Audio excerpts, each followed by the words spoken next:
Welcome to Sri and Kira Live. As our world spins seemingly out of control, we are all experiencing time speeding up, chaos shifting to a new level, and a yearning to know the greater mysteries of the universe. What does it all mean? Visionary spiritual teachers and best-selling authors Sri Ram Kaur and Kira Ra explore these mysteries, offer live soul readings, and invite you to open up your mind, body, and spirit to the paradigms that are shifting. Bringing you fresh perspectives and timeless wisdom, here are Sri and Kira. Namaste and welcome, beloved ones. Welcome to your divine appointment. I am wisdom teacher Sri Ram Kaur. And I am Master Lady Kira Ra. And welcome, beloved ones. Feel the energy of our background. This is that moment of freedom and opening, taking those hands off of our eyes, which are often self-imposed because we're afraid to see, and allowing all of the aspects that we are to ignite our cosmic presence. What a profound moment, and it's right now, and we have a lot to say about it. Welcome to Sri and Kira Live, the voice of passionate action, and welcome to all of you that are tuning in right now. Sri, where's everybody listening? Well, presuming the techno world is functioning as it promises. Okay, why am I holding my breath, right? We look forward to welcoming you via audio at bbsradio.com, via video at at official Sri and Kira YouTube channel where you can catch the video. But at onenesstalkradio.com, we also have the video right at the homepage, and of course over at Facebook and a variety of affiliates. So, beloved ones, thank you for joining us here, because each and every Sunday is our opportunity and your opportunity. This is our time to synergize, to celebrate the path of conscious awakening, which is the path of self-ascension. You know, one of the things that happens over our lifetime of explorations is we begin to find more and more gratitude for consciousness, because as we are aware, we are empowered. As we are operating less aware, we are more reactive, we are less free, and ultimately less happy. So one of the things that I know that I want to share with each and every one of you, and that my beloved Kira and I enjoy being with, is conscious community that supports each other with love, with seeing each of you in the highest, and knowing that this world is evolving. Don't be fooled by the delusions. This world is evolving in a good way. Yes. And so let's get into it. Let's get into it. You can feel it, right?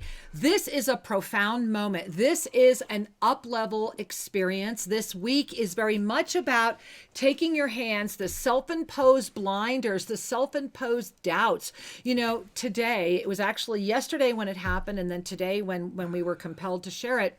But yesterday, I was really compelled to visit the Ensoulment Library. And if you've never visited the Ensoulment Library, it's all there. It's all free. It's at sriandkira.com, and you'll see messages from the masters. And I was called to this one very specific ensoulment, and it happened to be from Archangel Raphael. And the next thing I knew, it was 2 hours later. And exactly what happens every night, every Monday for Monday Magic, which is where I'm told to spend a specific moment every week with an ensoulment and bring it forward this moment. That's what happened with this one. And I need to share that when I was done, and I was very conscious at that moment of finishing, that something had just happened I needed to revisit myself, that when I went back and looked at it, this was my experience. Is that I was able to remove all of the remaining doubt. I was able, think about it, when we have our hands in prayer position, see right here, that's right at star consciousness. See, there's the mouth and the heart speaking the truth out of our heart. And so you see the cosmic energy, and then right here. So imagine when your hands are like this and you really open up to everything. Well, that's what this ensoulment was about. It's all about oneness as the truth without doubt. When everything is available and you are able to be in the extraordinary moment of appreciation, gratitude, outside of judgment, filled with the insight of the receptivity of that chalice. Remember that chalice that just came in on the Lion's Gate? So on 8/8, on the Lion's Gate, that chalice energy that was opened up at the June solstice, all of that energy came in during a month of choice and hit into you whether you were ready for it or not. And that's when a lot of hands, forgive me, my love, when a lot of hands went over their eyes and said, I can't, this is too much for me. I can't, all right, you're asking me to really go beyond that, which I can even want to even try to believe. It's starting to sound insane to me. That is the final frontier. And we sure have gone through that. And here's a key, more than once. It keeps refining. It keeps refining. So then we have this spiritual fatigue that came in last week. So how was your week? How was last week? How has that spiritual fatigue been showing up? And what has it invited into your life, or what has it invited you to say no to? How has it been moving? Fatigue is an interesting phenomenon because it oftentimes is greeted just without any resistance or recognition that it is a sign or a signal of a deeper decision. So first off, fatigue is the natural result when we've been working, right? So it means take rest. But spiritual fatigue is the natural result when we've been resisting. That's a little different than working. That's saying I don't want to work. Right? And so it's quite natural to have moments where we experience this fatigue until we awaken to the fact of, wait a minute, I'm trying to control something here. I'm resisting. And the more I'm present with this, the more I recognize this is about my ego state, my personality self, not wanting things to expand anymore because it's losing its grip on the greater reality. You know, the ego loves to be in charge. And if it can't be in charge... Right? You got to laugh at it, though. You have to laugh at it. You really do. And if it can't be in charge, then it loves to blame. Yeah, that too. So when things are a little outside of your control, the egoic stance is to blame it or to put it in a box. The spiritual stance is to go, oh, interesting. So something is moving. Flow is happening. To be a little more detached. Yeah, I want to jump in because there are going to be some people that say that's avoidance. So he's not saying that. No. So the detachment is to see the resolution. Remember, that's the difference between passionate action and activism, right? Don't take it personally. To always focus on a solution. When you are focused on the solution, then the passionate action will always be. And when you are in any form of an ism, then you are focused on the problem, which is where the fear energy comes in, which is where the anger bonds with it. They are divine twins, and that's where the hate births. And that's why this moment right here, this incredible moment in August is so important. This moment to be able to, as this ensoulment that was delivered and posted at ShriandKara.com today, if you're on our email list, you already got a link to it. It's all about oneness as the truth of you without doubt. And this ensoulment speaks very, very prominently and wisely about this very moment in history. It's going to seem surreal to you what's in here, because remember, this was first delivered back in 2008. And so the fact that I was called to it, the fact that it was Archangel Raphael that called me, I encourage you to give yourself the gift of doing some good old-fashioned reading and go to ShriandKara.com. Right there on the homepage, you can't miss it. It's our newest article, and read this incredible sharing from Archangel Raphael. It's as if the hands of the archangelic realm reached out to all of us over the past 2 days and said, look, not only are we here, you're here in an even greater capacity than you're aware of. So come join us in that experience. Yes. And that's why the fear addiction is before us all. Now, as we dive into that today and how to really look at that and the way it's playing out, we want to hear from you. What are you experiencing? What are your questions? Mini soul reading requests, and of course the ascension symptoms. I'm going to be sharing with you the Ascended Numerology in about one moment here. So get out your pen and write down these phone numbers numbers if you want to jump into the queue.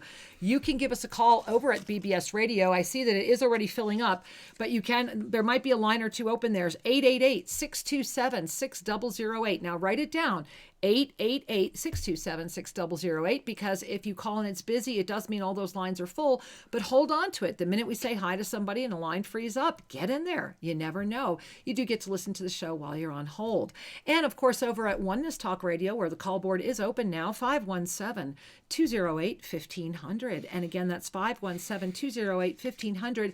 If you have a question or sharing other than a mini soul reading request, you will need to press *5, and that raises the hand, right? Yeah, it sends a little flag, and we know that you're wanting to ask a question about a physical symptom and an ascension symptom, etc. Yes, all the above. And so let's all begin. I'm loving this energy, right? Why don't we all begin in that beautiful sun posture, right? Where we're just sitting, let that back be as straight as it can.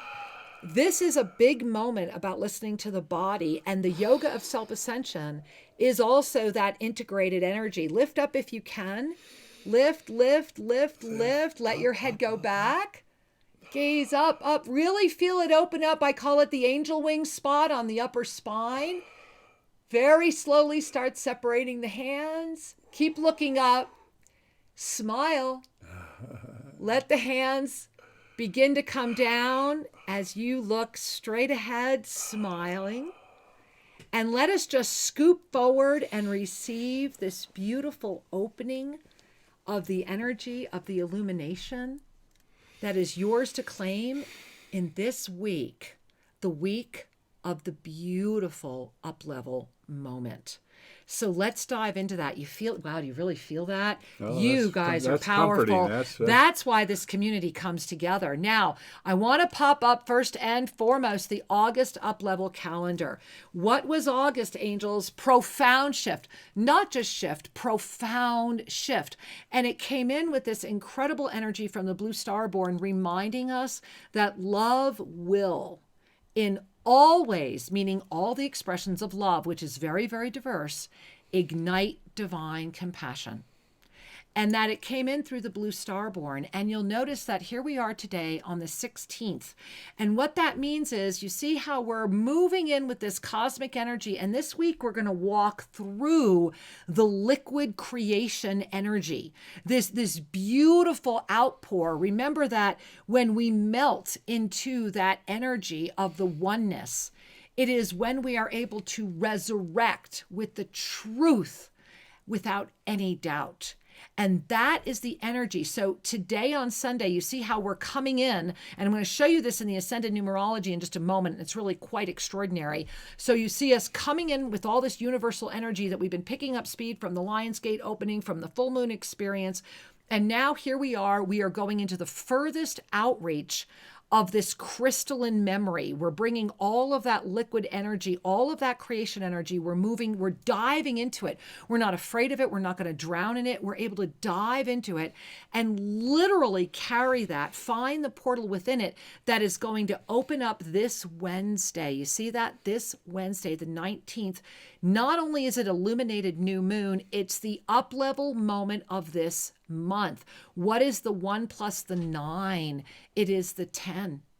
There is so much happening here. And so let us now look at, so I want you to breathe that in. Are you breathing that? You guys breathing? Because just even feeling that, it's pretty intense. I'm going to take a sip of water. Yeah. Feel it. We're already in it. We're being pulled. It's like you're at the outer banks of this very dark area, but you see this crystalline river and you know it's safe, but it's so different.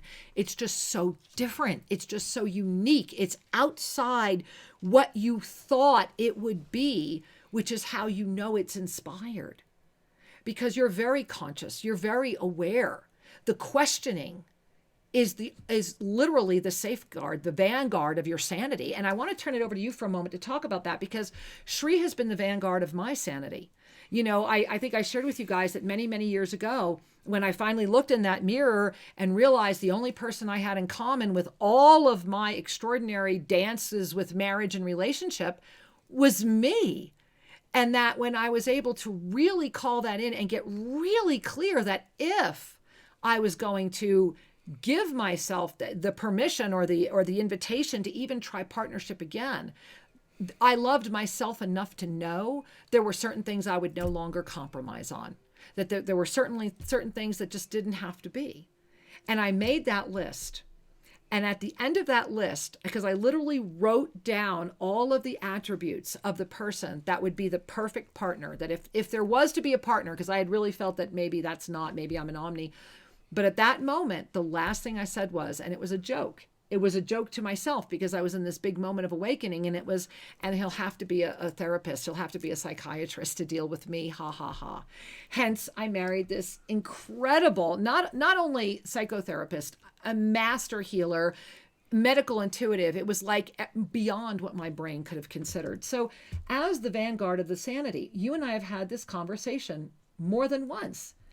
Right? That about, I've been like, Shri, double check me here, right? Yeah. What is this happening, Well, yeah, I'm kind of hearing you on a couple levels here. Yeah. So that's why you're you. So I want to, it's usually best to start with the basics. Right. As we evolve, there will be thermoclines. You know what a thermocline is? If you ever swim in a big lake or the ocean, there's zones where the water temperature gathers. And then when you go down through that, you're in a whole other zone of temperature. So those thermoclines are a lovely metaphor for states of consciousness. And we operate in a certain zone, normally, whatever that is, what was normal. Right. And then we get to a threshold moment where it gets a little breezy or the temperature changes. And that part of us that is automatic, which is the ego mind, right, all of a sudden goes, oh, something's changing in the territory. Two things happen. One is fear. The other is fear of going crazy.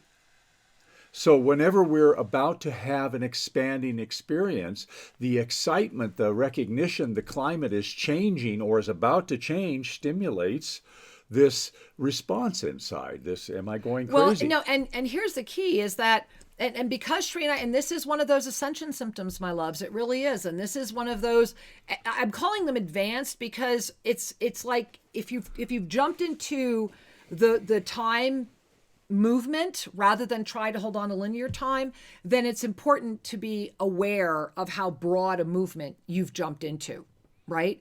And so I just want to keep going back to that. So remind me what you were saying because I was in the movement. Gone.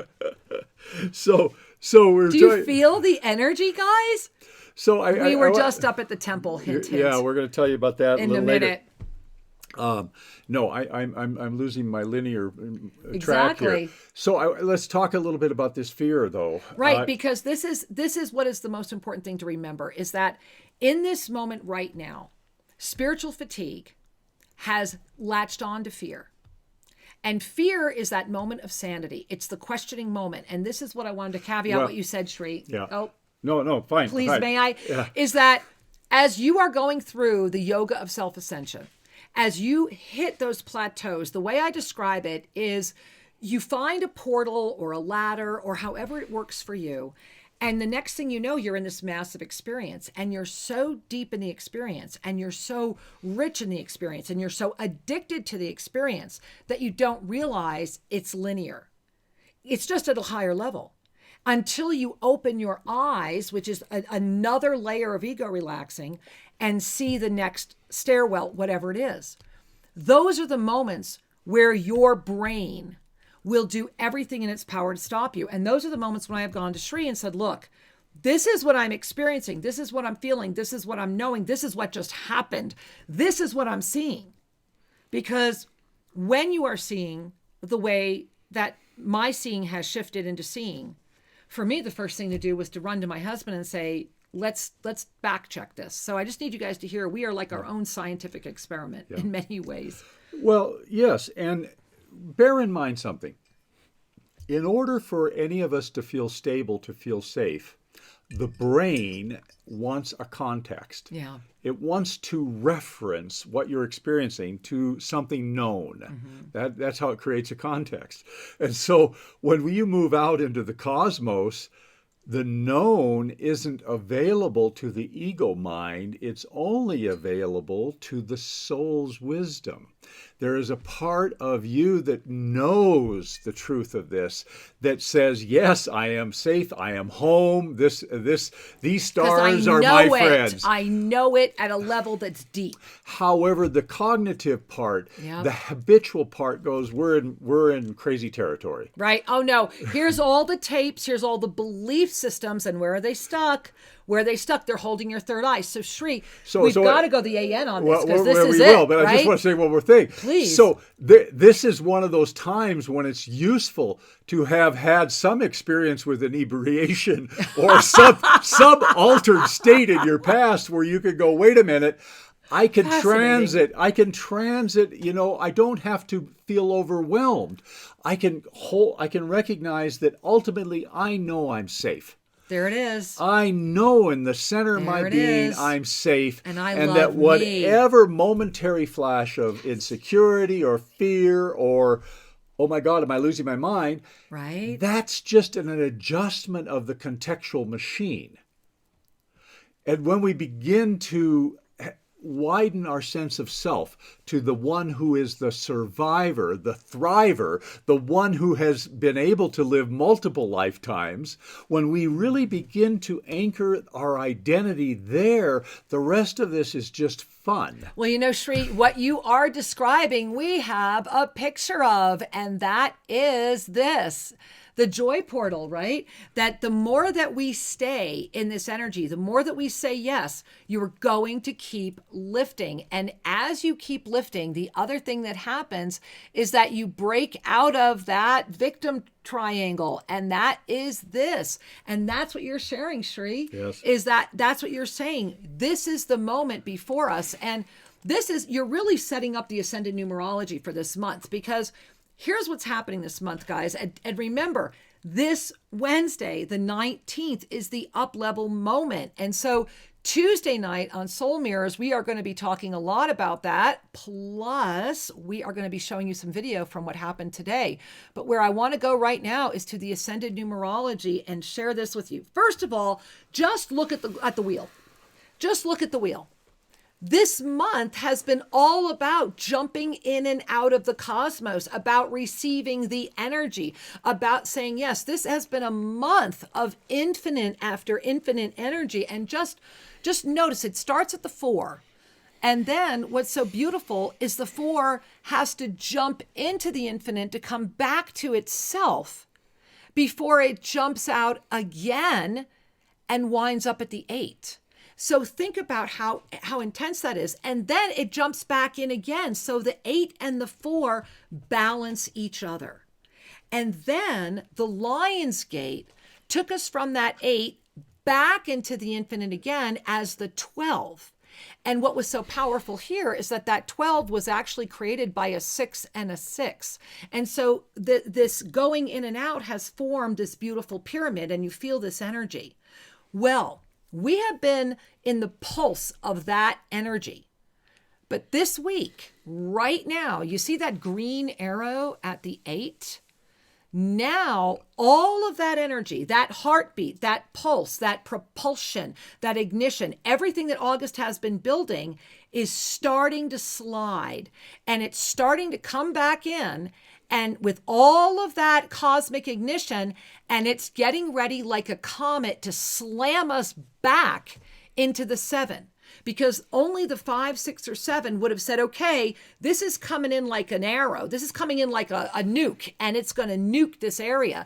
So look at your body, because as soon as we're done sharing this, we're going to open the phone lines for those questions for Shri, because I know you all have them. Because let's look at the body.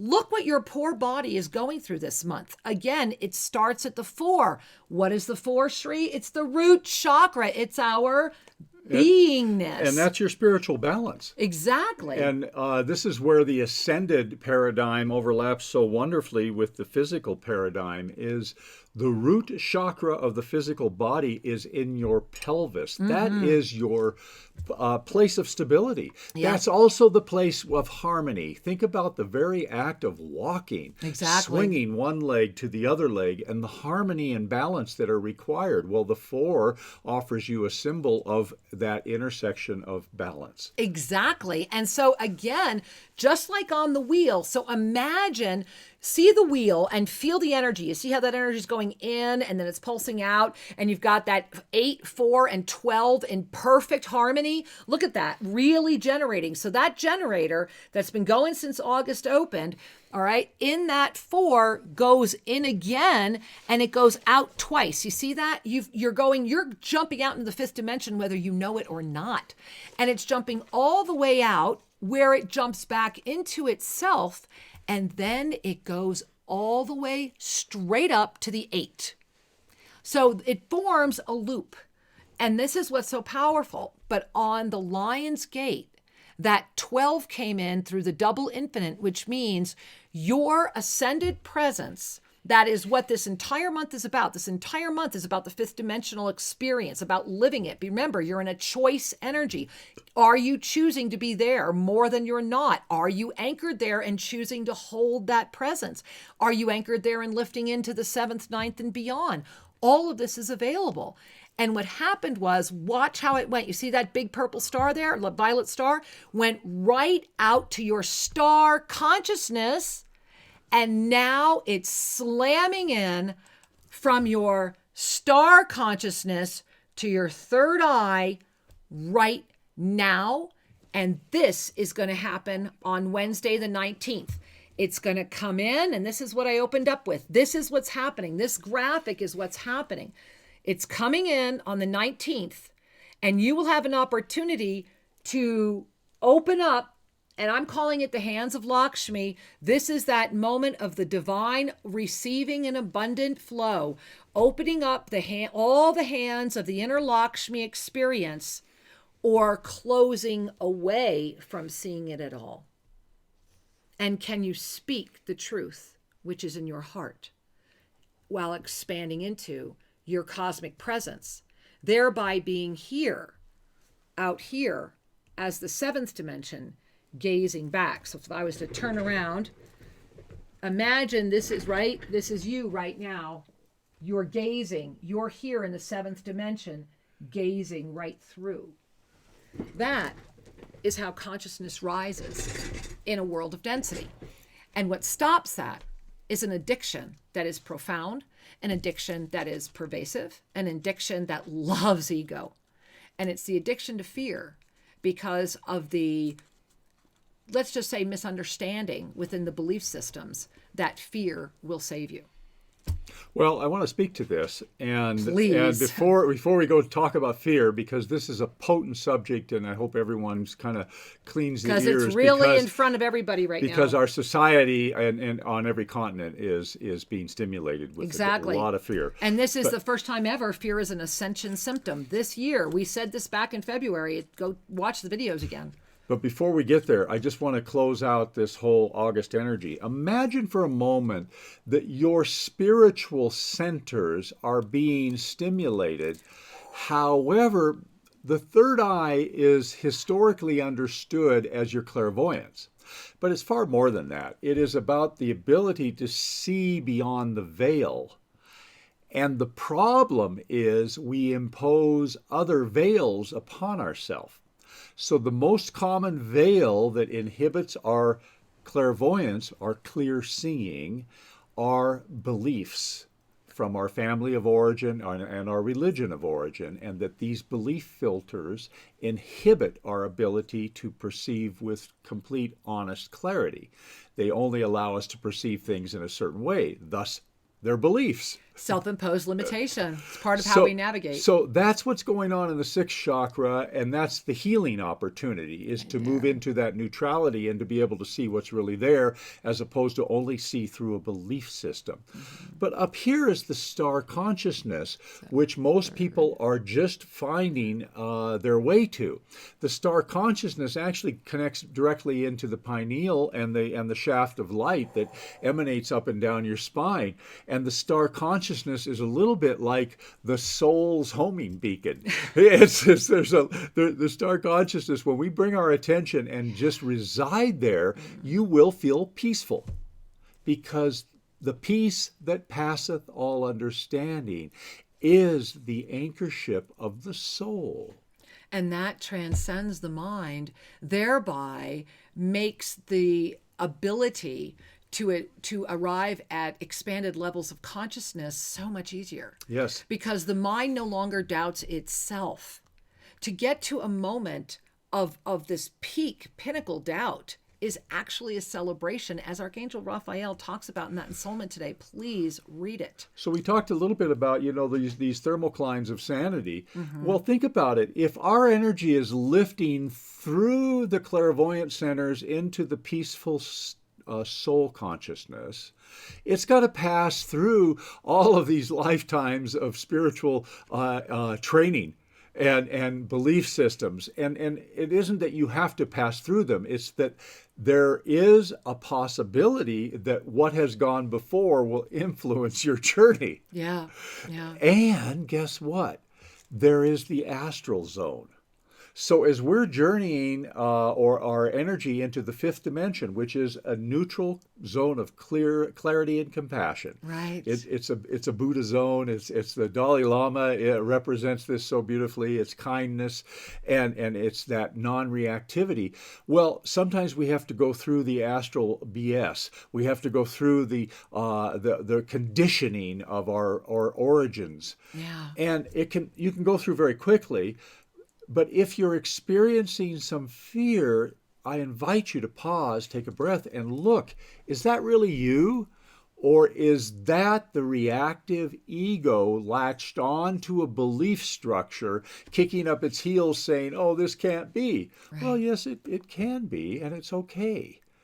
And to love yourself into that sense of, it's okay. We will pass through this into direct divine communion.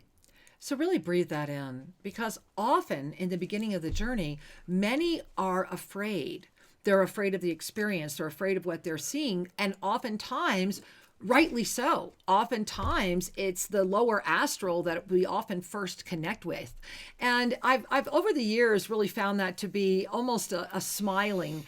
It's very much like, okay, we know that this is going to happen, meaning the greater we. This is, part of the collective. So I have some fun with this, and that in the knowing that this is going to happen, then as you dip your toes in, getting scared a few times or learning how to empower yourself is actually a sign of mastery, a sign that you are ready to awaken.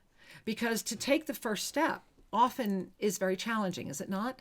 How many of you, like myself, were children that would awake? I would awaken in the middle of the night, absolutely paralyzed in bed, very aware of everything that was happening, fully conscious, and then have these experiences trying to call out for my mother. Nothing would come out. And because of that, my nervous system actually got more robust I got to a point where I was able to stop that. I was able to stop all of that, anything that was not benevolent. And it was because I had to walk through that. And I was not conscious that what I was doing was building my ability to transfer through the astral frequencies that seek to suck on brilliant light, right? But the key is, even if that had happened, there is always an opportunity. Love will in all ways, right? That's what the beautiful blue starboard said about this month. The energy that's coming in right now, the ascended numerology of this right now, the creation energy that is showing up on our planet right now, is taking us all to a moment of mastery we have not ever touched before. Yeah. And this is why fear is here. This is why hate is here. Remember, anger, what is the formula? Fear plus anger equals hate, right? Okay, breathe that one in. Take that little formula and overlay the victim triangle. Mm-hmm. Fear is Let me put it up again for a second. Yeah. Fear is part and parcel part of the human experience. Nobody has avoided it, because fear came in when you individuated. If you take a look at all the fear in your life, it accompanies a sense of separation. I'm separated from my safety, or I'm separated from my savior, or I'm separated from food or shelter or whatever it might be. So fear and separation are very closely tied together. Now, when that common human experience happens, it's a call to awareness. So here's where fear could be your friend. You have a momentary fear, which means my attention was in the individuation, in the separation. Yeah. And now I need to be alert. Is this really something to be afraid of, or was that a response based upon the perspective of the individuated being, meaning the ego? Because your soul is not separated. Your ego is rooted in separation. And so we dance with this because, I'm sorry, everybody's got an ego, and it's going to stick with you for most all of your journey, because the ego is associated with your form. And it's the navigator. It's part of the necessary preservation element of having a form. The challenge, the spiritual challenge, is if you identify with it alone, then you're going to identify with mortality, you're going to identify with separation, and fear is going to be constant. Yeah. Now, let's take a look at what's going on in our world. So first off, I want to just say this. Fear is kind of hardwired into the human condition. It doesn't mean it has to always be activated. It doesn't mean it has to be overwhelming. It's one of the available responses that comes with having taken form. Yeah. Okay? What happens with generalized fear? When there is an atmosphere in the world that there's a shortage of something, there's an uncertainty, an air of uncertainty, whether it's your job security, your health, your basic shelter, and all of that. Well, consider for a moment. Root chakra, the 4 of August. Yeah. That comes right in and is destabilizing at the very core of your energy body and at your very foundation of a human being. Yeah. Breathe that in. It's a destabilizing energy. Very much so. Now, fear as an ascension symptom. I'm going to show this on the AN while you're talking about it. Yeah, because remember, guys, look, here's August. It came right in, and then it went right back out before it came in, and then it shot up. I mean, it's like a ping pong ball. Well, and that's the gift. Exactly. Look at that. Look at that. When it destabilizes your core, and then it pops up and says, wake up. Hey, okay. Pay attention. I'm feeling uncertain. Right. This is a big moment. Bring it up. Right. Versus a person that would say, I'm feeling uncertain, be fearful, or find someone to blame. Because it's going to be one or the other, guys. You could take this and flip it upside down. That's why we popped up the victim triangle. Yep. The moment we enter into that state of consciousness that dances between a victim wanting a savior or a victim wanting to blame, which means I'm abusing someone else, right?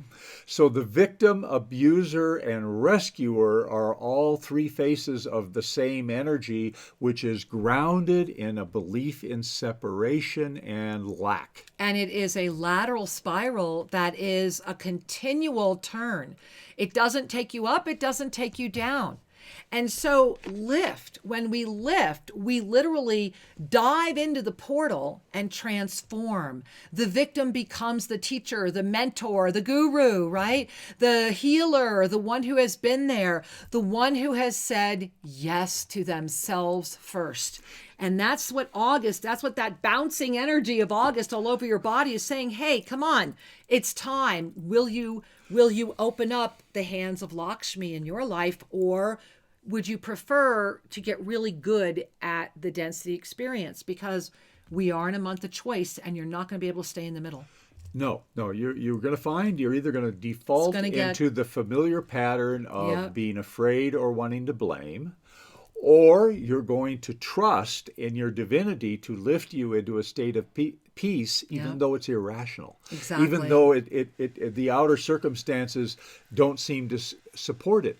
Because here's the deal. As we ascend into the higher frequencies, which begins on, David Hawkins' work, it begins at 500, which is love. And we move from love to joy to bliss. Well, he's describing these states of soul consciousness that are available to every one of you. The more we relax into our divine trust, the greater our experience of joy is in spite of what's going on in the outer world. Yeah. Because the outer world, remember, is hooked or tied to form, and it's tied to the belief structures of density. Density is mass consciousness. Density is the starting point that we all share. And some of us, our job is to preserve density so that that training ground is available for the next person born.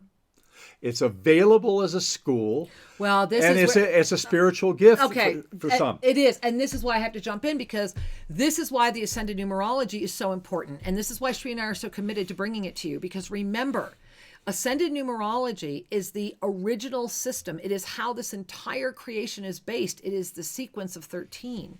It incorporates the 0. It is the ancient process most recently known when it was utilized by the Magi and the Essene. When, as priests, priestesses, gods, goddesses, taking form here, and we're going back much longer than recorded history. So just let go right now, right? Feel this, try this one in, try this one on, see how it feels. And so go back when the seeding of this planet, when this planet was the place where masters mastered mastery. And it still is. It just changed how we do it.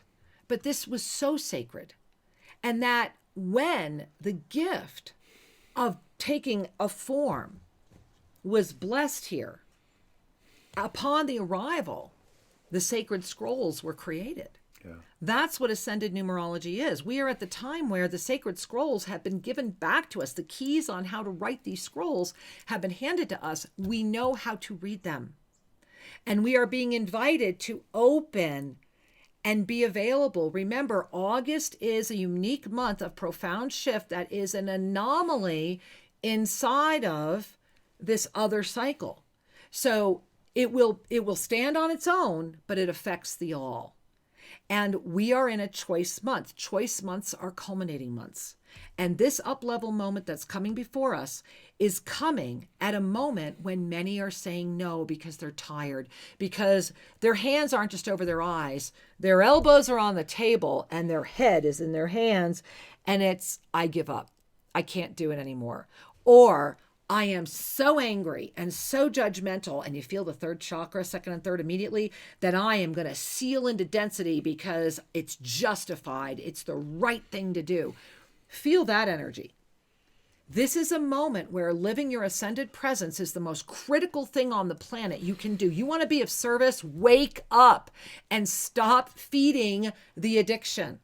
Fear, we've been saying this, right? Fear is a big fat being saying, give me more. It's that Venus flytrap, right? Feed me. And it is being so well fed. And that is why the spiritual fatigue is here. What are you listening to? How do you feel after you interact? What do you feel? Are you tired or inspired? Can you say yes to setting up constant inspiration as your life, as your way of being? And the answer we know is true, is that you can. Absolutely. And the purpose of Earth School is just that. Graduate. You want to hang out in kindergarten your whole experience? No, come join us. You can, because school is in session. We're at summer camp. It's great. School is in session. So remember, at some point, we smile and we kind of go, I get it. I've done it. I understand this, and I bless it. And now I am moving on, and because I'm moving on in my wisdom, in my acquired experience, I can evolve out of the victim consciousness and be a mentor, be a teacher, be in service, and that too ever refines. The whole victim thing moves from a very direct kind of radical physical sense of abuse and victim into more subtle forms, such as the verbal abuser, the emotional abuser, the one who seeks power over others by being silent. Right. It's very subtle. There can be very refining layers of this. Then there are the layers of the victim energy that uses ideology. And they let you beat yourself up for me culpa. I broke the rules and now I'm abusing myself as the victim. Right. So it becomes ever refining until finally we say, I am complete with this. I am a whole being. And I love my life. I love the experiences. And by some standards, I've fallen short. And by other standards, I have exceeded. So let's throw out the standards and simply say, I am. I am. And I am love. Yes. I am connected. I am guided. And I'm willing to lend a hand to those who want their hand lended to. You do it because it's just the right thing to do. And so this whole evolutionary process is the volume has turned up. And that's what's going on in our world, is a chance to, sometimes we get sucked into an experience until we go, wait a minute. Yes. And then we go, I'm complete with that. Whatever it might be. It could be a relationship. It could be a cause. It could be I want to jump in and say, but complete with it means that you can see your participation. Complete with it is when you can honestly say thank you to every being that brought you to this moment. When you honestly get it. When all you can do is smile because it's so exquisite. It's like getting the greatest plot twist ever. And seeing it all with clear eyes and radiating that presence. That's the moment where the yoga of self-ascension ignites that oneness presence. And you are the truth. You are the living embodiment of truth. Your actions, your words, your deeds, your breath, your mere presence is witness testimony to the presence of calling in your divine nature full time. Full time. And the journey is going to be filled with amazing twists and turns. And the journey is going to be amazingly complex because we are all each uniquely complex individuals.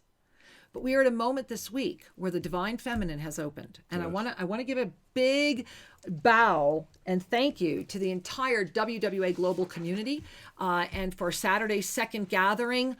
Breathless. And for Jess Juntanen, my gosh, are we all not bowing and saying thank you for being the champion you are, of bringing in the birthing of the divine feminine.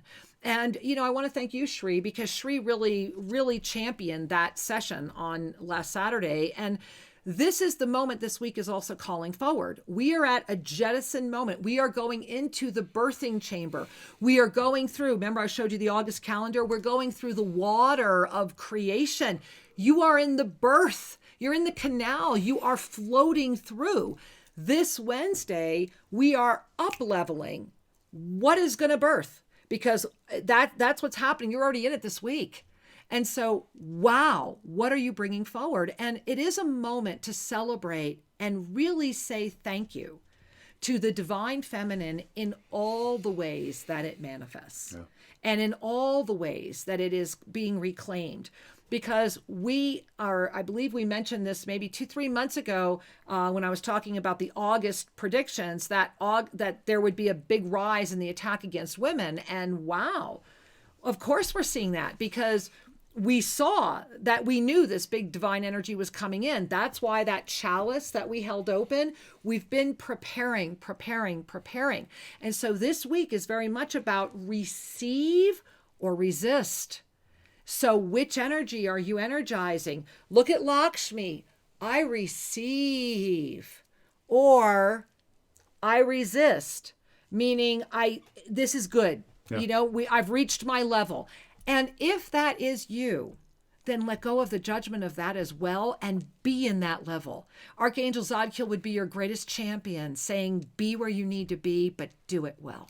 It's important to have some compassion and wisdom toward our own process. Exactly. There are things that we're still completing. Oh, yeah, right?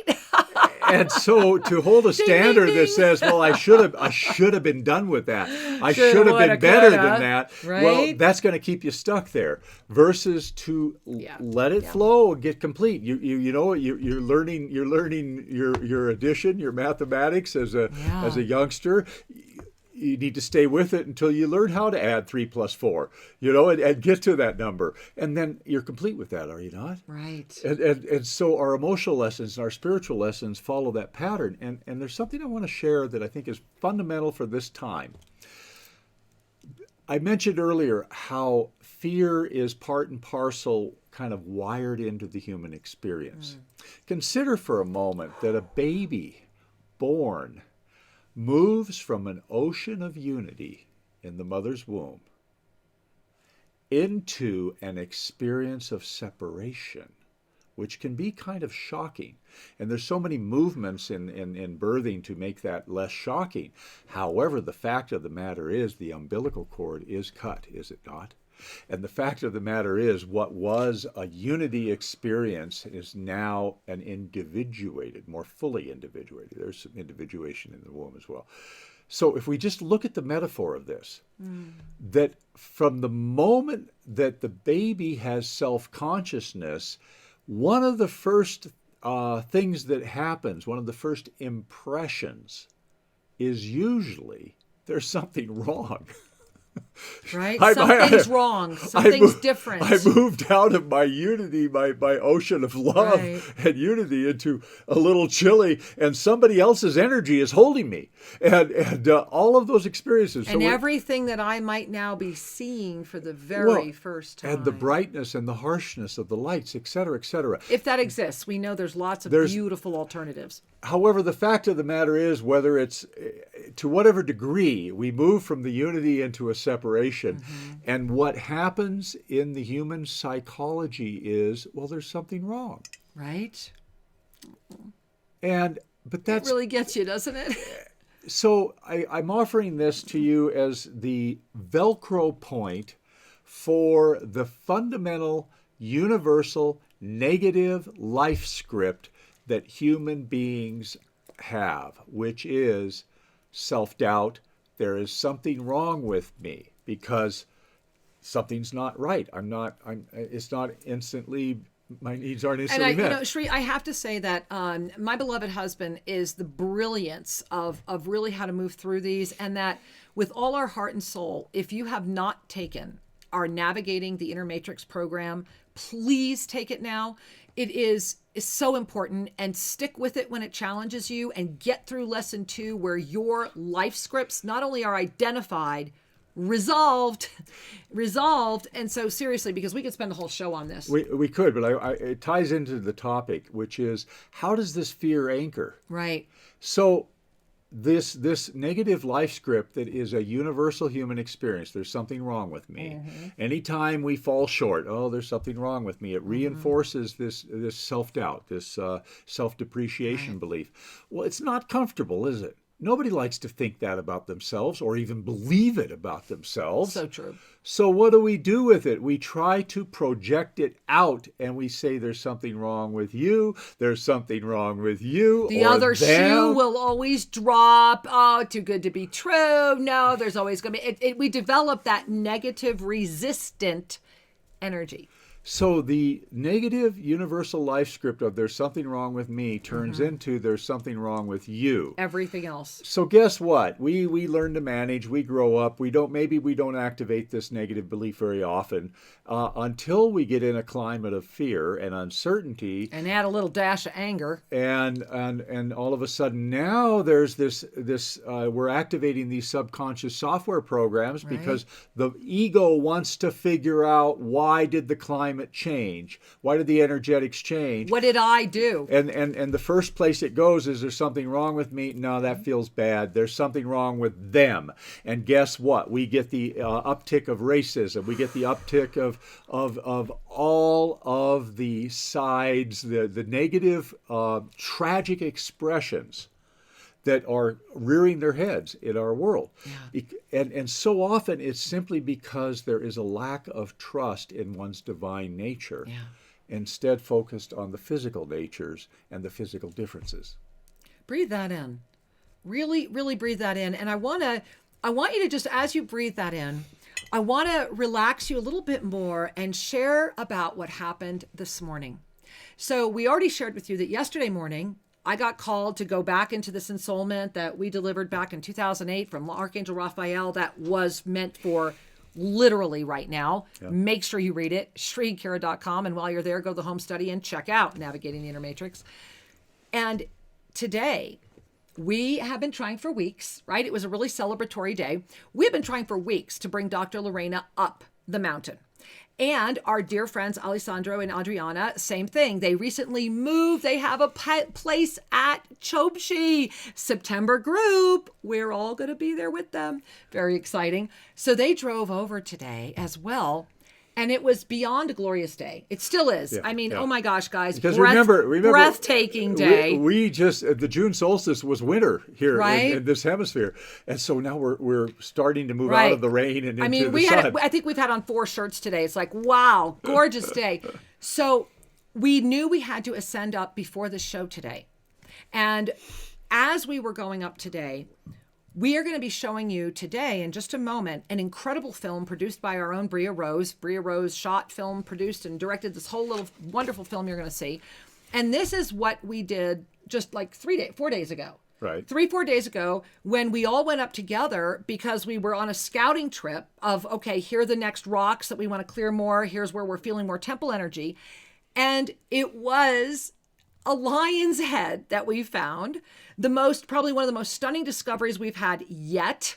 And we're going to show you a little bit of that in a moment. And so all of that's going to happen today. I mean, in just a moment, we're going to show you. But today, wow, right? We all ascended. And there was so much that happened that we're going to have to produce a second film, and we are going to show it to you Tuesday night on Soul Mirrors. But Sri, let's talk about the alligator. Well, so we want to share? Please do. Yeah. So here's just for those of you that this happened like an hour ago. Hang on a sec. Yeah.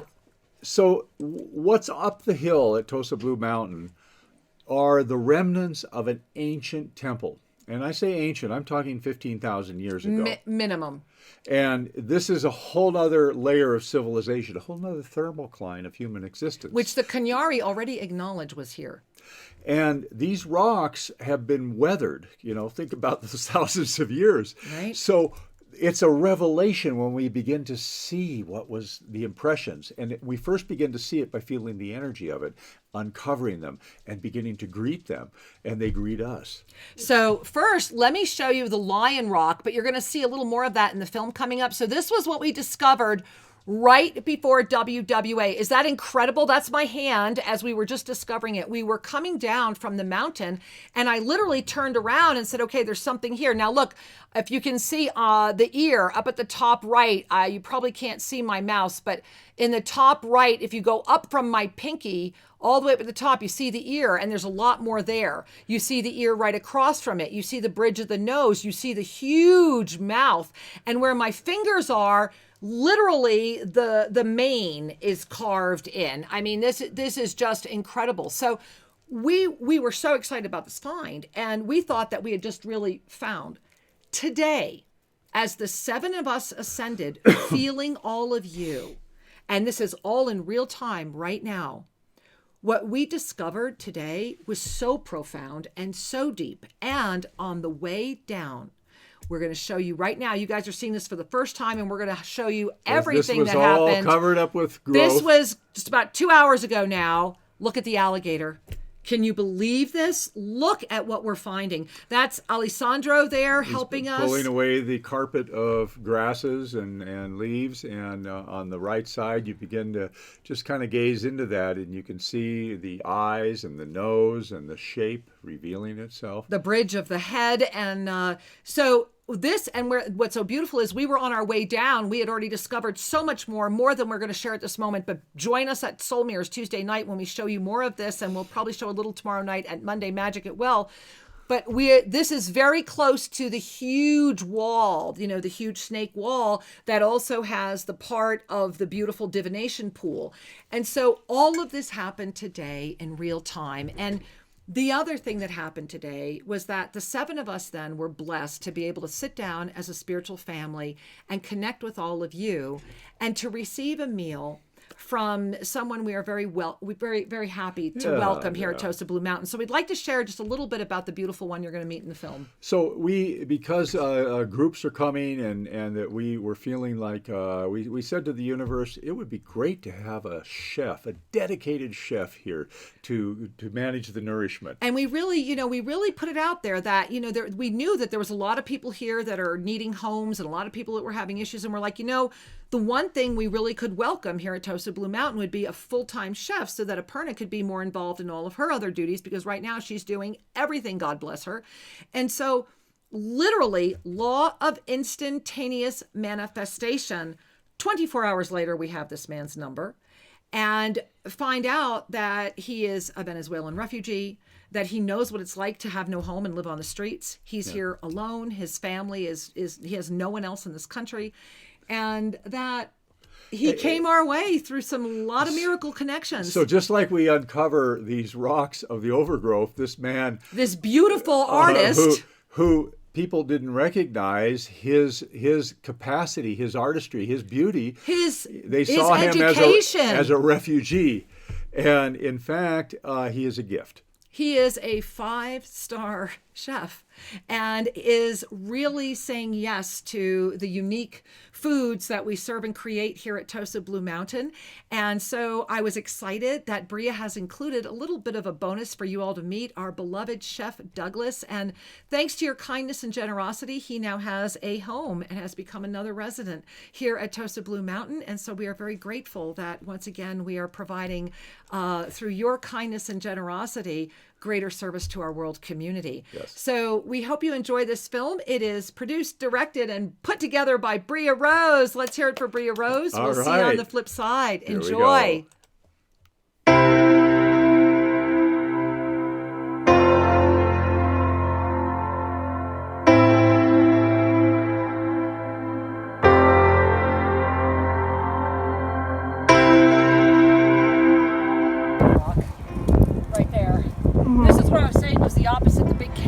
Yeah. This needs to be excavated. There is a lot happening here. Okay. So from here, I know that we're probably going to lose that one big cactus. Maybe not. He can maybe work around that it. rock exposed. Yeah. And there's rock here. This is something we need to see. Yeah. So this area, because the cat needs its greater, it's like it's part of it. Does that work? Oh yeah. God, speaking of the cat.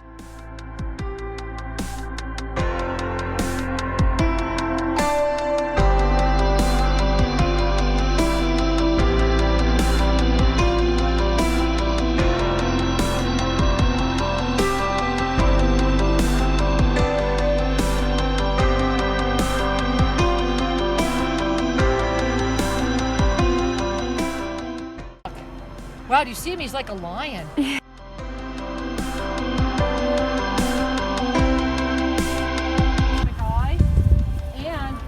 you notice right there is the wall. This was all part of it. So come look.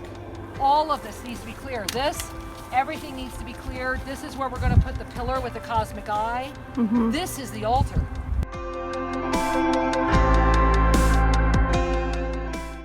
Yeah, but see, I'm starting to see them. They just show them. They like reveal themselves. Right here. Look at that.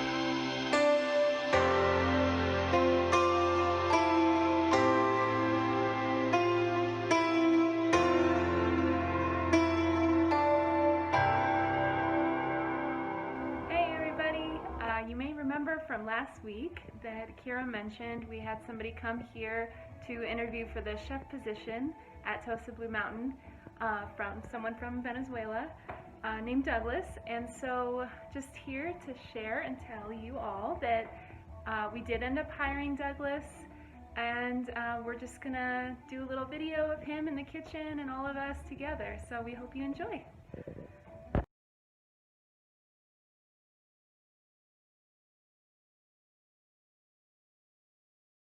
Hello. Hola, hola.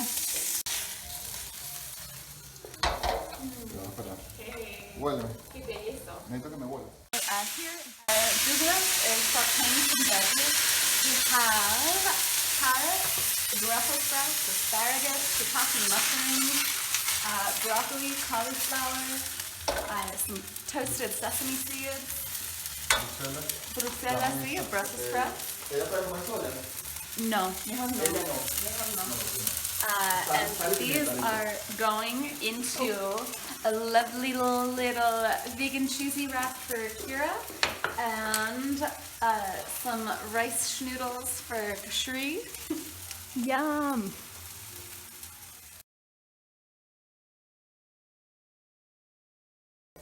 De hongo shiitake, por eso es el sabor. Hongo shiitake, jengibre, salsa de soya y pasta de coco. Okay, so this sauce is a reduction of shiitake mushrooms. Yes, yes, yes. No sé qué está diciendo. Ay, ¿qué le dice? Ginger, coconut paste, and some soy sauce. Yeah. Oh, gracias, buenas tardes. Fabulous. Okay. Y maduro. Plátano verde. Wow. O sea, Wow. sí, y con menta. Nice. Para esa bolsa. I love that. There's a little parsley. And the mint. Yeah, no, so you've got this wonderful hearty soup with the mint floating on top. It's fabulous. Wow. Well, welcome to our lunchtime. This is so exciting with Chef Douglas. Thank you. I love. All right. Okay. Wow. A stack.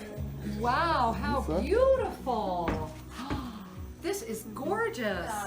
So here we have like a chickpea and white bean kind of like waffle frittata going on there, topped with sauteed vegetables. There's acelga, broccoli, cherry tomatoes, mushrooms, and some avocado on top as well. How beautiful is that? And wow, that is just gorgeous. And I'm assuming that the acelga is from our garden. Acelga is charred, and so we always get excited that there's always at least one ingredient from here in basically every meal. So.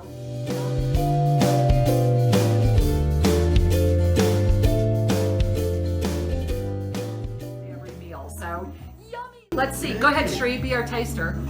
Ooh, is that portobello? Portobello. Yeah, we'll try the. Here, there we are. This is so cute. You should see how pretty this is. There we go.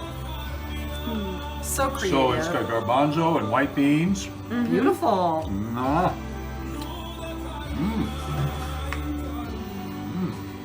Well, that has a depth. That's not your mother's waffle.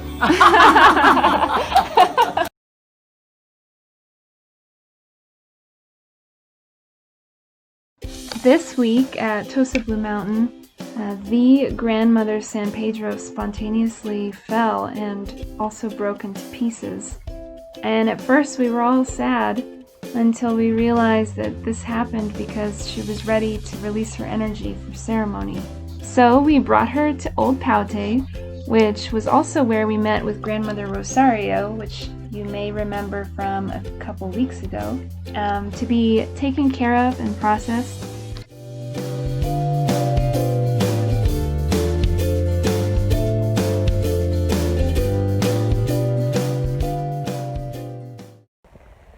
And Merlin has now come to join us while we're harvesting the San Pedro. Hey Merlin! You can see her here, and we also planted the top of her again so that she can grow anew, which is just so perfect during this week of the Rising Divine Feminine. Thanks for watching! See you again next time!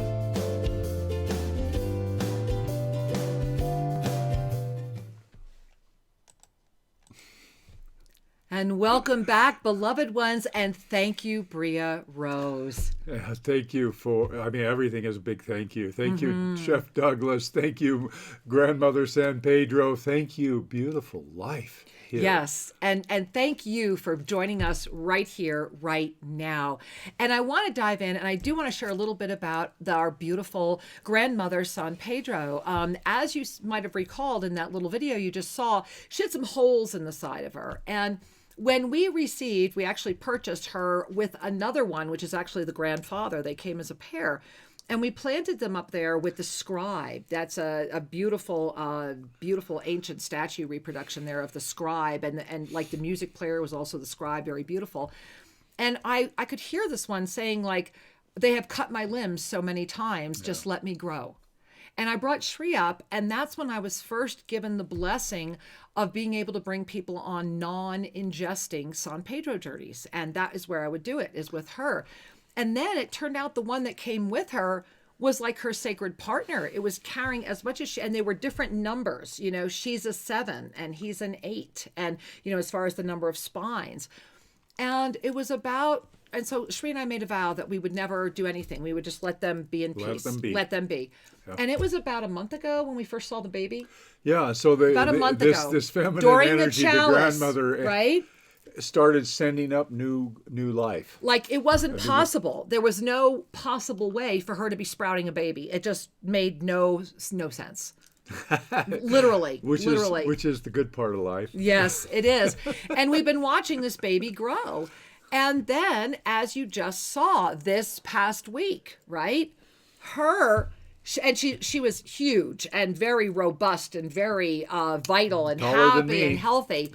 Literally, she said, I am ready. And she birthed herself without fanfare, without an announcement. She just said, I am here. I am ready. I am open. Let me guide. And she was discovered by Paulina, who's our beautiful housekeeper here, who actually is how we found Douglas, through her. And Paulina said, hey, you know, this happened. And the timing. Yeah. The timing with the rising of WWA, that all happened with the Divine Feminine opening of WWA this week. And so we wanted to share that with you because this is that moment of saying yes to that Divine Feminine and empowering that Divine Feminine. And Shri, I would like to take 30 seconds on a personal note. Can I do that? Please do. All right. So guys, just give me my one moment of being an earthbound mother. But many of you know that I lost my daughters when they were very young. My oldest was 16 at the time. And I since do have a beautiful relationship with her. However, I just wanted to say as a mother that my daughter is 33 years old. She has been saddled with crippling student loans at criminal rates and has worked her butt off. And at 33 years old, this past week, became a partner in her law firm, Burnham Law, over there in Colorado, in Denver. And she has her own office in Cherry Creek as part of this firm. And as a mother, I just want to say that the reason I am not only celebrating her is that my daughter took the hard road as a lawyer. In law school, she was written and published because of her stand on indigenous rights, and speaks Portuguese, and was working with the indigenous in Brazil about their oil rights being taken from them. And she has always been a champion of women. She has a degree in forensic anthropology. She spent time in Africa helping to identify the remains of victims so that families could have resolution from genocide. This is the type of girl my daughter is, and I have never publicly talked about Danielle, and she doesn't listen to my show. This is just me to you, all of us that have not had that closeness with our children. I just want you to remember that we do what we do so they can do what they do. My daughter is now a women's rights champion and helping women that really need help. And so I am proud of her. I am excited that the partners saw the potential of what she is and are inviting that into their firm. I am grateful that that is happening. So I just want to share with all of us mothers that this is a moment to be celebrating our daughters arising. Mm-hmm. Allow your daughters to arise. Allow the daughter within to arise. Allow the Divine Feminine to arise. Champion them. Do not hold them back. If they are rising and you feel they're rising above you, celebrate that the door was there. What you would have done for the door to have been held open for you. It doesn't have to be hard because it was hard for you. We can make it better for our children. We can't give up. We can. That's what this is about. And saying, you know what, Density, do what you're doing, right? Or we can open up the floodgates of Lakshmi right now in this month of choice and receive and let go of the resistance. What is the resistance? It's the ego. It's the part that just refuses. It's the part that's addicted to the news, addicted to the fear, addicted to the adrenaline rush of be afraid of this, this one's going to kill you, that one's going to kill you. Even if all of that was quote unquote true, if you lift into higher consciousness, you're able to actually work with it and do more with it. rather than try to be in the level of it where you create more. So just breathe that one in, because that's the choice before all right now. Yeah. We're at a time that is really calling forth celebration and compassion. Exactly. And I celebrate you and thank you for championing yourself and your daughter. Well, I just, I never have asked for a moment for me. Thank you guys for giving me that mommy moment. Yeah. Yeah. But it's there are so many small miracles in our lives, aren't there, though? And milestones, and this was a milestone for Danielle. Yeah, and because she has struggled. She is still struggling. I mean, at least now, maybe by the time she's 40, she'll be able to breathe. You know. Yeah. And so each of these celebrations bursts the energy of possibilities for others. And this is one of those spiritual lessons that I want to underscore so much. It's not about your actions as much as your energy. It's not about what you own, it's how you are with it. Exactly. And so as we move from physical beings into energy beings, which you always were, but as we're moving our consciousness from the particle-based reality to the flow-based reality, we become more radiant. Yeah. And our radiation sparks a DNA, a spiritual memory in others. Right. Our radiation invites a new level of harmony. How do we create the new earth? By being the spiritual human, the human. We do all of this through our energy and through our trust in the divine nature that is us. And so here we are, beloved ones, and yet we got to engage at every level of the steps of the temple. We engage in the mundane, we engage in the sublime. Yeah. That's the fun. Pardon me. And so this is why we're here. This is why we're here to lend a hand, to offer a perspective, a guidance, a mentorship, because each of us has that role: teacher, mentor, healer. Each of us has that role as we engage with each other in form. And I know we have a lot of people standing by. You were reading my mind. You were reading my mind, because we have all, right? Every single being on the planet has been tapped on the shoulder to a higher level of service.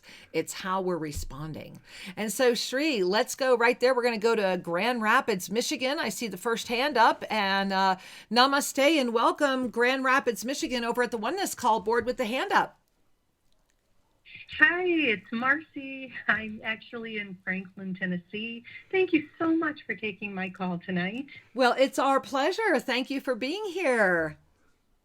Well, Kira and Shri, Kira, your mommy pride looks beautiful on you. So never, ever be sorry for that. I love hearing about your daughter. That's wonderful. Thank Congratulations. You. I really appreciate that. Thank you very much. Thank you. I really do. You bet. Yeah. Shri, I have a question for you.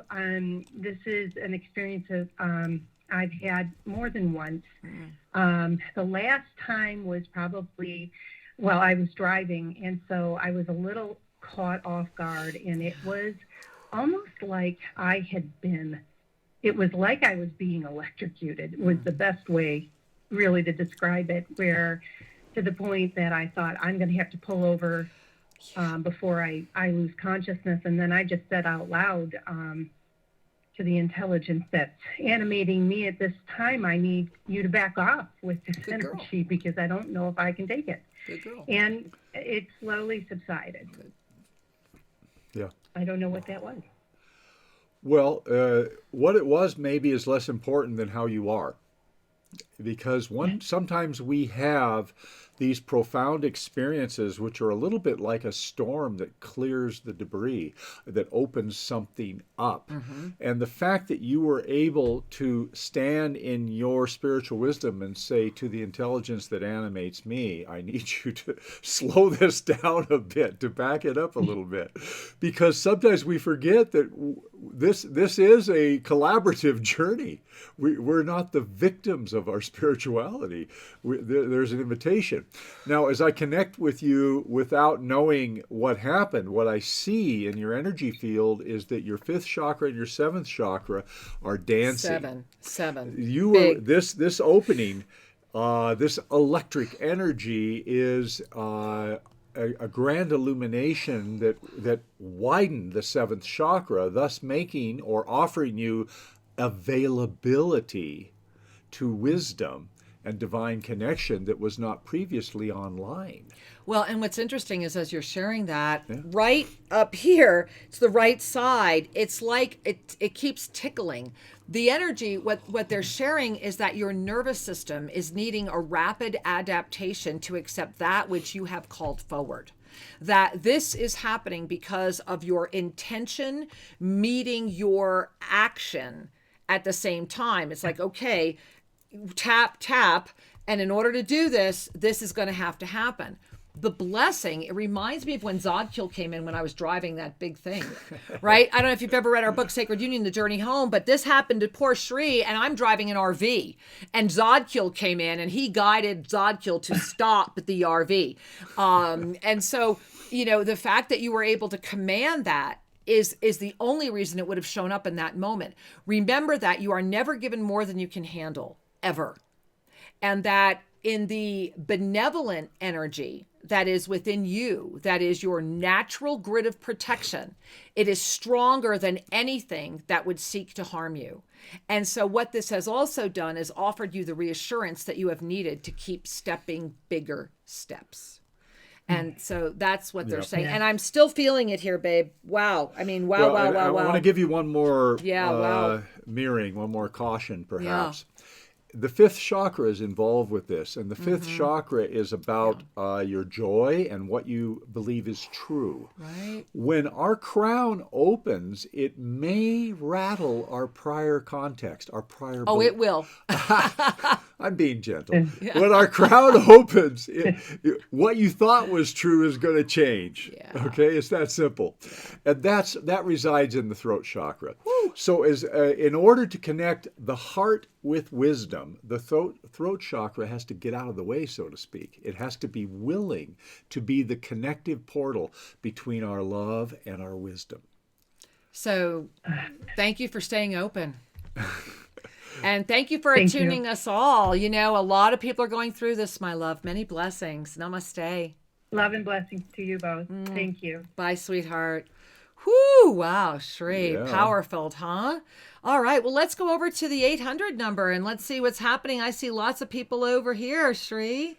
And so where are we at? Oh, my goodness. Well, I tell you what, why don't we head to line 2 and we'll say hi to Pauline from New York. Hey, Pauline, namaste. Welcome, sweetheart. Hi, guys. I'm happy that you're coming still. I hope you're still coming in November. I just realized you're going to be here for the lineage holder thing the day before the election day. Yes. It's really profound that you're shifting the energies there. I agree. So, and it was one of those funny coinencidences. Yes, and I did actually originally think that you should have waited till October, but I didn't want to say it when you said you wanted to rush it through in May. But that's originally what I got to tell you to do it October for some reason. I thought because of the veils being usually on November 1st, I really thought that was when you should come, but I didn't want to say anything, and it turned out that's how you ended up doing it. It is. Yeah. Can I ask you, I would like a mini soul reading, but specifically my cosmic meridian. How much more do I need to work on it? A lot? Well, first of all, thank you for asking. And Shri, do we have a cosmic prime meridian photo that I could show the rest of everybody else who's listening? Because I'm loving that you're bringing this into today's conversation because it's very much about that. And one of the things that's important to remember for everyone, what I will share with you is that I'm going to hold up the A tuner right now, and I'm going to hold it up on my, no, that's not going to help. No. So I'm going to just watch the A tuner. So you see this? The cosmic prime meridians are two crystal channels of energy of light that literally just intersect at the very entrance of the skull. They're not deep within. They don't go through the rest of the body. They're designed to do this. And this is actually the tuner that activates them. And so when you're asking about that, I wanted everybody to know what you're asking about. The answer is it's about getting them circulating. So after they open, they are a flow, right? And they become this flow, and then the flow, it fills it up. Imagine light filling it up to where it becomes a wellspring. And so as they're saying, what's been happening is that you've been clearing, but you have not been clear about what you're refilling with. That as you've been lifting through, as you've been making yourself more available, as you've been opening, you have been, not the word remiss, but not diligent or not committed enough to what you're refilling with.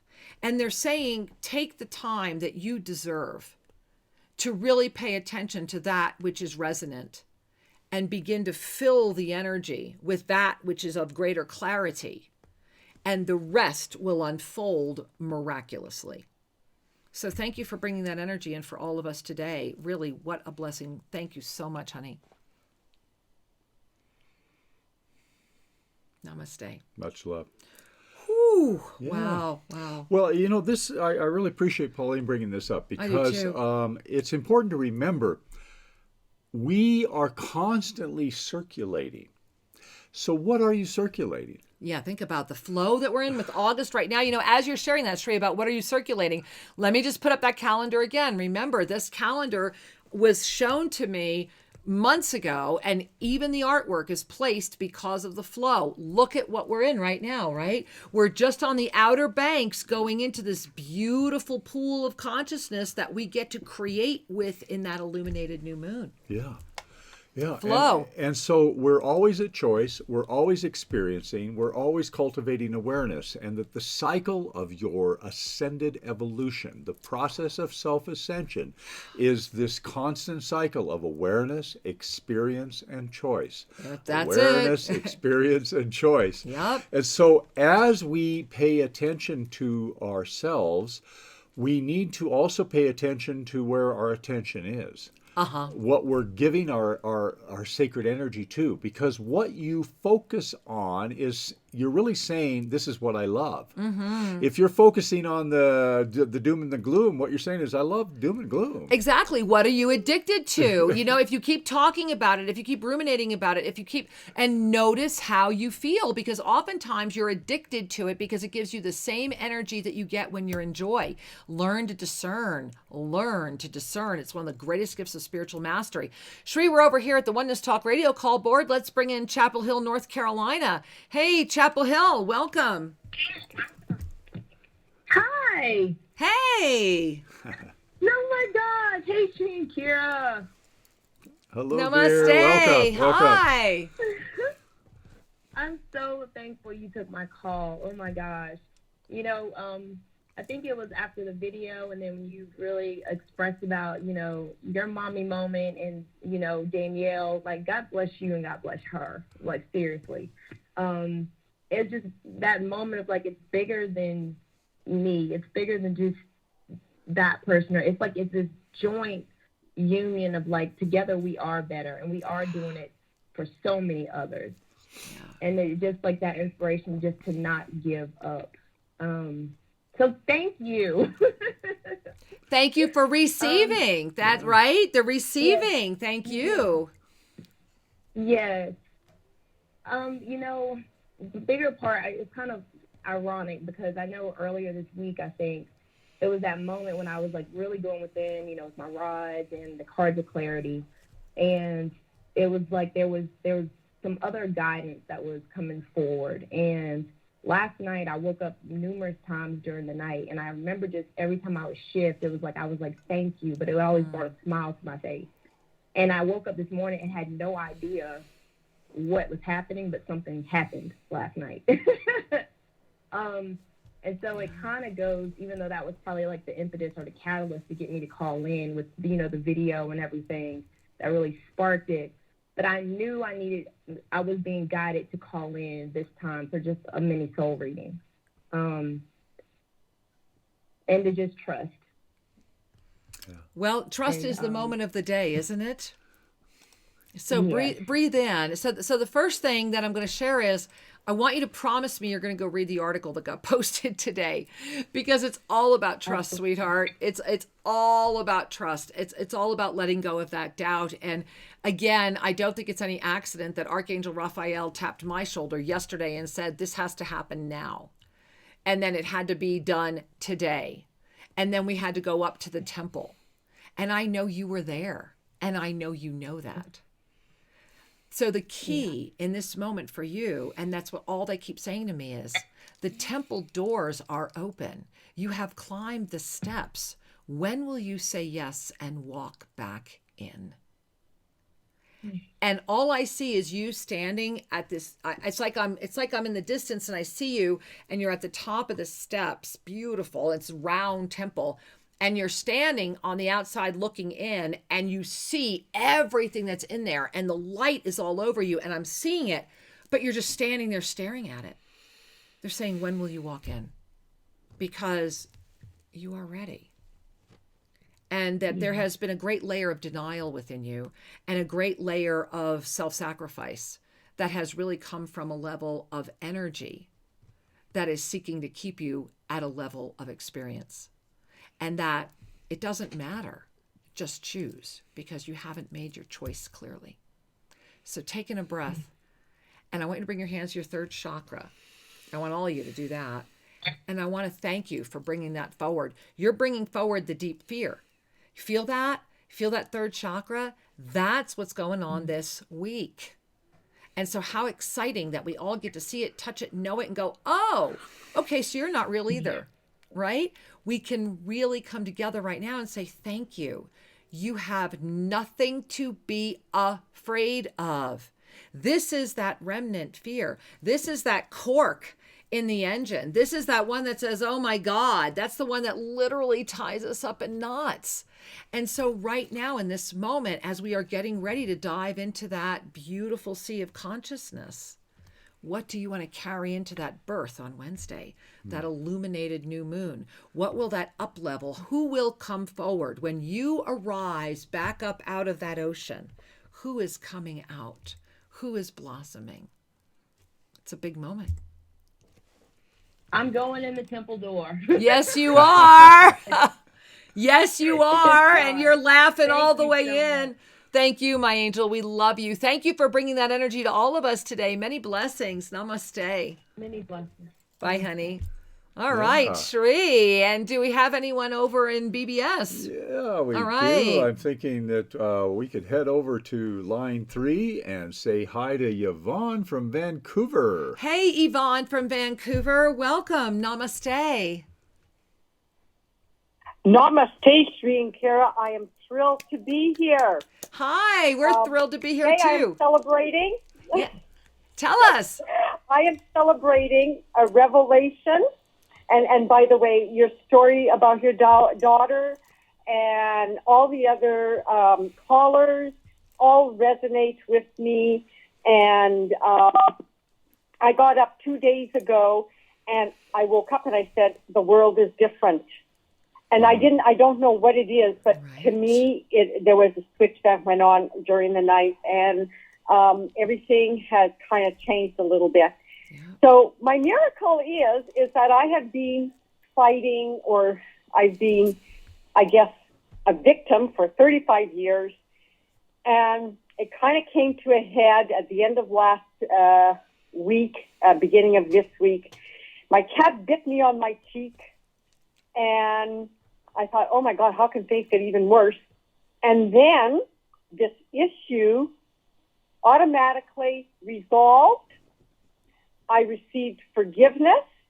I received gratitude and recognition, and thank you.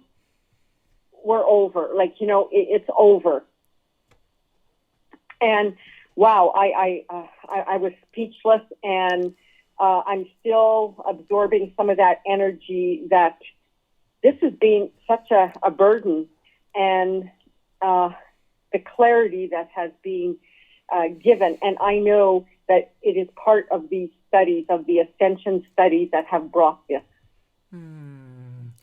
Well, first and foremost, we are all popping the champagne for you, right?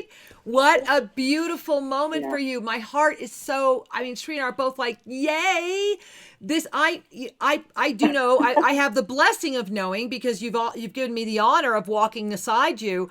I know what it took for you to get here. And so thank you, thank you, thank you. This is what the WWA Global Movement is about. This is about that spiritual championship. This is about coming forward at this level of connection.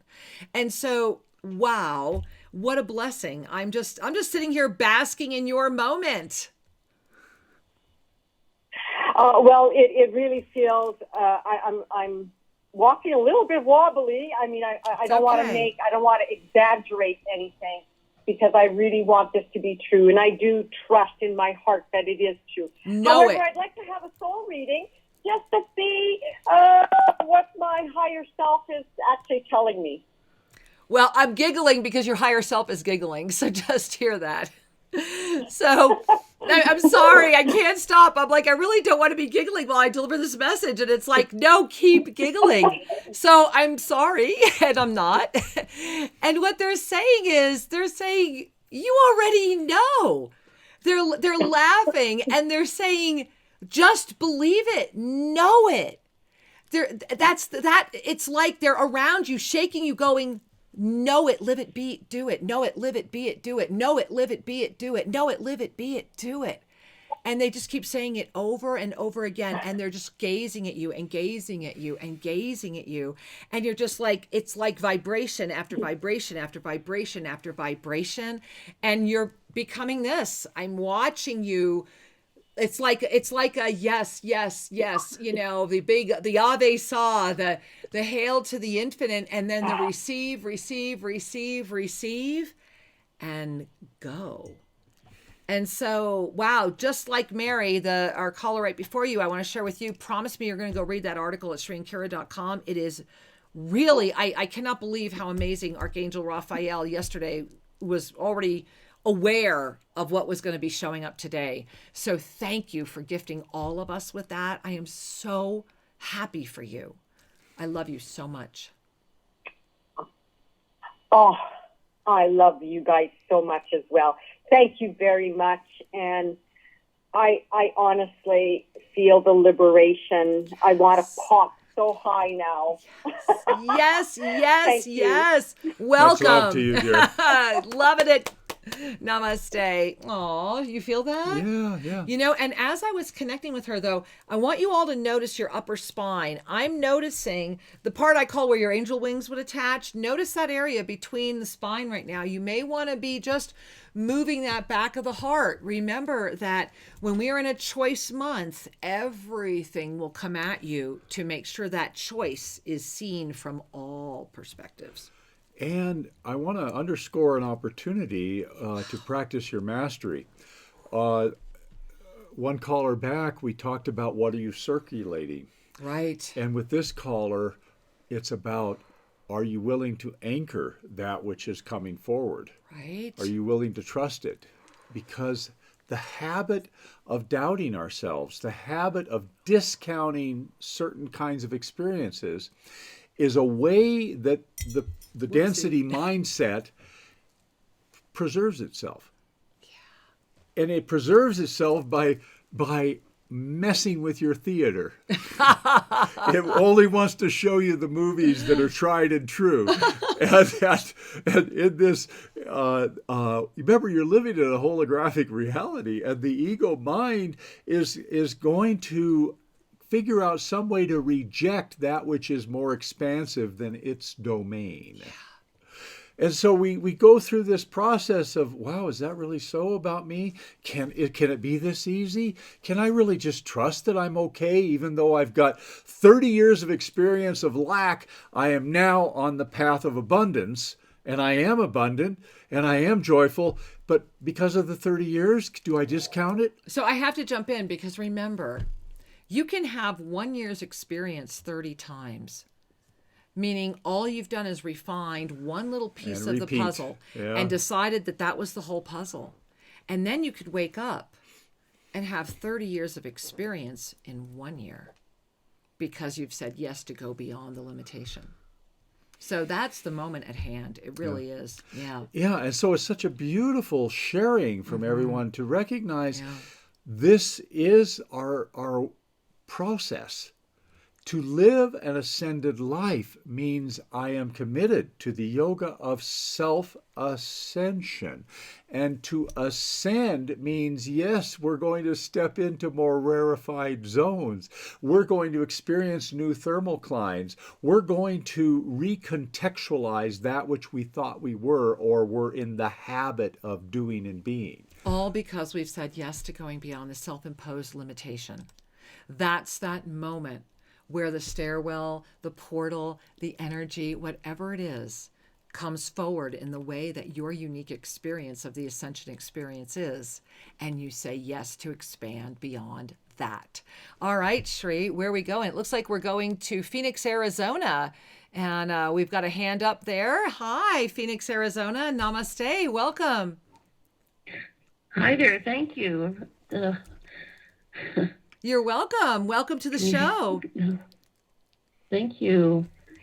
I am resonating with all the previous callers and the messages, because I really feel like I too am at this pivot point, because I've walked away from a group, then have been attacked for the past 60 days now, 70 days, and up-leveled, raised dimensions, shut down portals, reclaim power, and it's all in the third chakra that you've been talking about. But I think it's like this repeat pattern.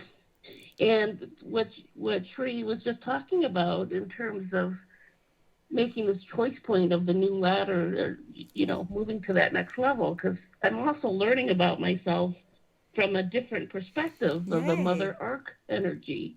As a goddess energy, holding the light energy.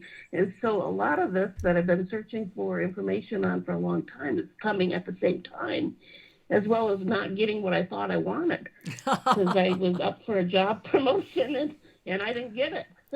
So I'm really at this pivot point right now. Everything is culminating to this, and I'm going, even as much as last night, I had to stand in my power to get whatever it was that was on me off of me, and I did it. Well, congratulations. I mean, I hope you're celebrating yourself enough. Yeah. I am. I mean, every time I'm able to do that, I just stand further and further, more solid in that power. Exactly. I guess I, too, am looking for that mini reading, if you will, from my higher self. Well, first and foremost, welcome. Angel, first of all, thank you. You know, it is a miracle when you get on the show. We have so many callers. We have 2 phone banks. And so just getting on the call is the first always for any of our callers in this community. We are all one. And so we all know that we are surrogates for each other. So thank you first and foremost for your tenacity. Spiritual tenacity is a mastery practice. And the other thing is spiritual discernment. When I gaze at your energy field, you have been in a complex relationship with who you are and how you express it for a long time. And you have incredible gifts and capacities. And in many ways, you have been here, you've been afraid to look at them all. And what has happened is that you have now transited through the experiences that will help you to ascend the pyramid of spiritual awakening. And you're at that moment between spiritual activism and full ascension awareness. And again, I'm loving how all of you are such sisters and brothers and beautiful beings together today. Please go read the ensoulment that we just published today at shriandkira.com. It's like it came through for you. Again, you are at a moment where the universe is calling to you and saying, okay, if you're serious, we're going to put it right in front of you, and we're going to make it easy, and we're going to make it obvious, and we're going to give your left brain everything it needs to stop questioning. All that's left right now is where you want to put your commitment. And so always begin with your heart. Always begin with you. Your joy, your inspiration, when you're able to really stand in the space of you, you are a freaking power-filled, amazing, manifester. Wow. And your emotional body gets kicked off sometimes just a little too easily, and the rebound can be a little too strong. And so this has all been about finding the balance of seeing the yes, seeing the no, and then finding what was waiting because you were too far in either direction. And so they're saying, stand up, beautiful warrior, carry the staff of your enlightened presence, and begin the journey with clarity. And so it is. Thank you. Thank you, my love. Much love to you. We love you. Shaking. Thank you. Namaste, honey. Bye-bye. Isn't she beautiful? Yeah. Oh, my goodness gracious. Wow, wow, wow. Well, Shri, where are we at? All right. Well, let's go to Concord, California. Namaste, Concord, California. Hi, Shri. Hi, Kira. Thank you for taking my call. I can't tell you how grateful I am today to be with you both again as often as I can. I'm so grateful to see you. And question for Shri, are you guys familiar with Enneagram? Enneagram? Yes. I've limited experience with that. Yes. Well, I was evaluated as a 4 Enneagram, and part of the evaluation was that I'm the type of person who constantly has to prove myself, that just being on the planet is not good enough. And apparently all other like 12 or 8 or 9 Enneagrams Can I interrupt? don't really have that. Okay. Yeah. Okay. So first thing I want to interrupt with is that, so you were told this is what you are. I want you to then begin processing what you know you are versus questioning what somebody else told you. Rather than, in other words, rather than trying to seek the answer through the question that was born through a question and a system, go deeper within you. Go deeper within you and notice what you know is true. Then birth that through the system to find the greater application. It's flipping the way you're looking at this whole thing. And I'm going to turn it over to Shri, but they really, your guides were just like screaming at me to talk to you.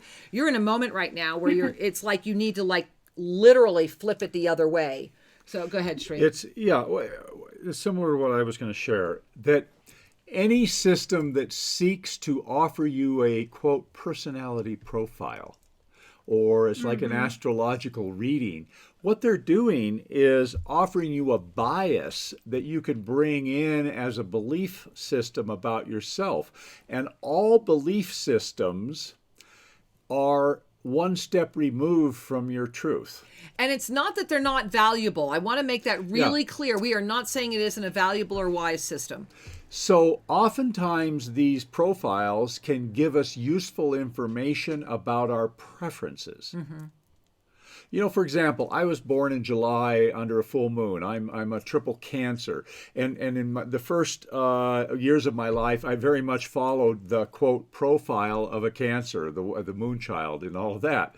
The thing is that as I became more of who I really was, I just noticed that I had that opening, that predilection, that ability to be watery, so to speak, just to capsulize it. And so treat your reading similarly is what I recommend. It may be useful for the ego mind to understand your preferences, but the gateway to who you really are and your ultimate power is found by abandoning all systems and residing deeply in the truth of self. Yes. Breathe that in. Ooh, yeah, got that. Well, and I want very much to understand what my fears are so that I can transcend them, because a deep part of me is blocking me from understanding what my fears are. Is that also a distraction? Well, it's what Archangel Zadkiel calls the protected tears. So if you're part of our Monday Night Magic, go back 2 weeks ago and watch that video, read that lesson again. If you're not part of Monday Night Magic, go to the Living in the Fifth Dimension series and read lesson 8. Learn about the protected tears, because it's the tears we protect ourselves from. It's the fear that we are afraid to face. It's the moment that says, I'm protecting myself from that which I don't want to see, that I have buried so far. and I am still feeling so much energy around, whether it's shame, blame, guilt, anger, regret, it doesn't matter. It still has this energy. And when I gaze at you, I see it. And so the key is, and this is why multidimensional presence is really when we love ourselves enough, we lift up into that compassionate space of fifth dimensional energy where we become the witnesser of the witness of the third dimension. And from there, you love yourself enough to know that you're safe enough to open and look at those protected tears, because you are the angel of mercy, love, and compassion that has wrapped around yourself and said, yes, I will absolutely move forward. And Archangel Zadkiel really walks you through that very beautifully. And I would really strongly suggest that that is the reason that you got through today, is that you're ready for the next level. And as the divine directors are saying, everybody's kind of standing here sharing with you, they're saying, remember, beloved one, it is as simple as steadfast commitment, focused awareness, and complete trust. You are ready. Yeah. And the path has been cleared. And so it is. Many blessings. Much love. Thank you. Thank you, my love. Thank you for bringing that into the show today. Wow. You know, it kind of brings us full circle. We started off talking about fear, and I was guided to share just a little more. Please. Because as she so beautifully said, you know, I've been wanting to meet each of my fears, to resolve each of them as they come up. Yeah. And I know in my path, I made a choice to do everything that I was afraid of. Now, I was white-knuckling it at that age. You know, I was afraid of falling. I became a pilot. I was afraid of suffocation. I became a scuba diver. I was afraid I was afraid of being alone. I single-handed my boat out on the ocean for months at a time. It's really, really lonely. Great boat. I got to see it. So what I did is I took this drive, the spiritual yearning, to resolve the false belief in separation. Someone once coined fear as FEAR, as false evidence appearing real. Well, that's pretty accurate. That the more we believe in that, have invested our energy in fear, the more that we become separated from our destiny as a divine being. So at my earlier stages, I leaned into my fears by going and doing fearful things so that I could be empowered. What I took away from this that I can offer to you right now is you don't have to go do it in the physical. I did it in the physical. Okay, fine. That's my story. I got stories.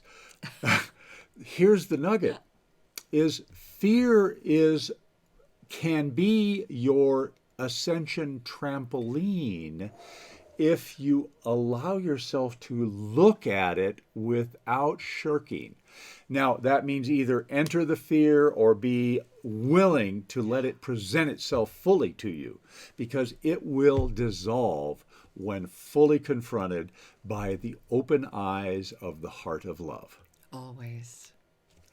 And that is a very scary moment when we first do it. And that's fear giving you all it's got. That's Captain Dan on the top of the thing going, is that all you got? Yeah, I want to drown you. But you're not going to drown. No. You'll be afraid of it. And so the fear adds another layer of fear saying, look away, don't look at me. And if you look at it, and if you look at it from the place of, I trust my soul, myself, it will dissolve. And when it dissolves, it becomes so easy, so fast, that it all becomes a smile, and you wonder why you waited so long. Yes. Sincerely, you really do. And this Wednesday, I just want to share it again.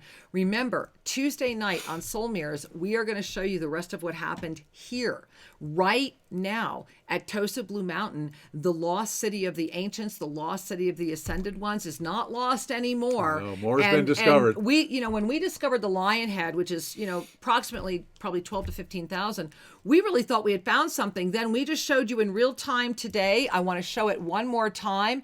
This was found just a few hours ago, the alligator head Look at this where he's peeling away there. That is Alessandro. This was Shri and I. We were coming down from the temple. Look at on the right after we got more off. This is just the beginning. There is so much more to share with you, and it ties in perfectly to what's happening on Soul Mirrors Tuesday night. So make sure you're there with us. And for those of you that are in Monday Magic, try to be there live tomorrow. So much happening with the Living in the Fifth Dimension series. And if you're not part of Monday Magic, be a part. ShriandKira.com. Absolutely. Beloved ones, it's a delight to be with you. It's a delight to be alive. It's a delight to be conscious, because consciousness is the light.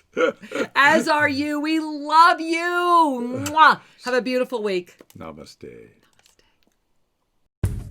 Thank you for joining us at Shri and Kira Live. To have your questions answered, send us an email to guest@ShriandKiraRadio.com and check out more information at ShriandKira.com. See you next week. Namaste.